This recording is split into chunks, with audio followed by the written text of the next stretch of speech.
দেখ রে সরের বাচ্চা, এই মেয়ে কর বাপের বাড়িতে ছুঁয়ে না তো তোর মাংকে পিঠে ব্যাংকে জমা দিয়ে দিব। আব্বা তুমি যদি আমাকে মেরা ফেলো তো আমি একা ছেড়তে পারবো না, আমি এই মেয়েকে খুব ভালোবাসি। শালার বেটা শালা, তোর গুষ্টি বেচি আমি। এই দাদা ভাতিজাকে মারি ফেলবে নাকি? কি এমন দোষ করেছে? কি করেছে শালার বেটা? শালা কার বিটিকে লিয়ে পারলে হয়েছে? লিয়ে পারলে হয়েছে তো কি হয়েছে? লিয়ে পারলে হয়েছে তো কি হয়েছে? আমার মান সম্মান সব ধুলে মিশে গেল না এবার? ইয়ং ছেলে পেলে এটা টুক প্রেম ভালোবাসা করবি, মেয়েটাকে লিয়ে পারলে হয়েছে তো কি হয়েছে? তোর মান সম্মান আগে না ছেলেটা জান আগে? এ ভাতিজা কি আছে একটু বলতো। চাচা আমি আগে খুব ভালোবাসি, একা ছাড়া বাঁচবো না, মরে যাবো।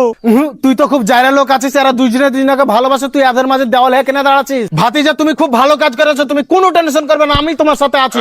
তুমি যা ভালো ছেলে, আমার বিটির সাথে তোমার বিয়ে দিয়ে দিবো।